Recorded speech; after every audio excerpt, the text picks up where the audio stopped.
અમદાવાદની seventh day school જેવી જ ઘટના હવે ઘાટલોડિયાના નેશનલ સ્કૂલ બહાર બની છે। સ્કૂલ બહાર ધોરણ 10ના એક વિદ્યાર્થીએ બીજા વિદ્યાર્થી પર છરી વડે હુમલો કર્યો છે। આ ઘટનામાં વિદ્યાર્થીને ઈજા પહોંચતા સારવાર માટે ખસેડવામાં આવ્યો છે। હુમલા પાછળ જૂનો ઝઘડો હોવાની માહિતી છે એ પણ મળી રહી છે। ઘટનાની જાણ થતાં ઘાટલોડિયા પોલીસ છે એ ત્યાં પહોંચી હતી ને વિદ્યાર્થીઓ વચ્ચે થયેલી મારામારીની ઘટના નજીકમાં લાગેલા સીસીટીવી કેમેરામાં કેદ પણ થઈ છે, જેમાં સ્પષ્ટ રીતે જોઈ શકાય છે કે વિદ્યાર્થીઓનું ટોળું એક વિદ્યાર્થીને લાકડી અને પટ્ટા વડે મારી રહ્યું છે। સ્કૂલની 100 મીટરના અંતરમાં જ વિદ્યાર્થી પર હુમલો કરવામાં આવ્યો હતો। આ હુમલામાં 3 વિદ્યાર્થીઓ ઈજાગ્રસ્ત થયા છે। ગુંડાઓને પણ એક તરફી મૂકી દે તેવી આ કરતૂત ધોરણ 10ના વિદ્યાર્થીઓએ કરી છે। આ ગેંગ વોરના દ્રશ્યો જોઈને કોઈ ના કહે કે આ 10મા ધોરણમાં ભણતા વિદ્યાર્થીઓ હશે। વિદ્યાર્થીઓ વચ્ચે થયેલી મારામારીની ઘટના નજીકમાં લાગેલા સીસીટીવીના કેમેરામાં કેદ થઈ હતી, જેમાં પણ જે રીતે જોવા મળી રહ્યું છે કે વિદ્યાર્થીઓનું એક ટોળું છે એ એક વિદ્યાર્થીને લાકડી અને પટ્ટા વડે મારી રહ્યું છે। જો કે સ્કૂલની આસપાસ જ આ સમગ્ર ઘટના બની છે અને આ જ ઘટનાની અંદર એક વિદ્યાર્થી ઉપર હુમલો કરવામાં આવ્યા છે।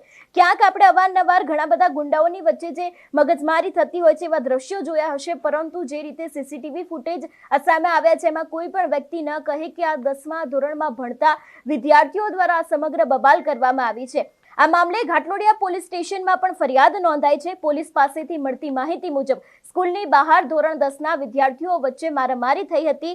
સ્કૂલના વિદ્યાર્થીઓ વચ્ચે બોલાચાલી બાદ ઝઘડો છે તે મારામારી સુધી પહોંચી ગયો હતો અને હાલમાં આ મામલે આગળની કાર્યવાહી છે તે પણ ચાલી રહી છે। એ ડિવિઝનના જે પોલીસ છે એમને પણ જણાવ્યું હતું કે નેશનલ સ્કૂલ પાસે જે વિદ્યાર્થીઓ વચ્ચે અંદરો-અંદર ઝઘડો થયો હતો અને પોલીસને માહિતી મળી હતી, જેથી તાત્કાલિક તેઓ ઘટના સ્થળ ઉપર પહોંચ્યા હતા અને સ્થળ પર જઈને તપાસ કરતા ખબર પડી કે ગેટની બહાર વિદ્યાર્થીઓ વચ્ચે મારામારી થઈ હતી। જે વિદ્યાર્થી ઈજાગ્રસ્ત થયો છે તેને લઈને બોલાચાલી થઈ હતી। મસ્તીમાં સામાન્ય બોલાચાલી થઈ હતી ને સ્કૂલમાં અભ્યાસ કરતા 3 વિદ્યાર્થીઓ અને અન્ય કેટલાક લોકોએ ભેગા થઈને વિદ્યાર્થીઓને ખેંચી જઈને એક વિદ્યાર્થીને માથાના ભાગે, એક વિદ્યાર્થીને આંગળીના ભાગે ને અન્ય એક વિદ્યાર્થીને મૂંઢમાર માર્યો હતો તેવી પણ વિગતો છે તે આપવામાં આવી છે। થોડા સમય પહેલા મસ્તીમાં બોલાચાલી થઈ હતી ને 4 જેટલા વિદ્યાર્થીઓ છે તે સ્કૂલમાં જ અભ્યાસ કરે છે, જેમાંથી એક વિદ્યાર્થીનો ભાઈને પણ મારવામાં આવ્યો હતો એવી પણ વિગતો છે। ભોગ બનનારને પોલીસ સ્ટેશનમાં બોલાવીને ફરિયાદ નોંધવામાં આવી છે અને અત્યારે હાલ આ હુમલો કરનાર જે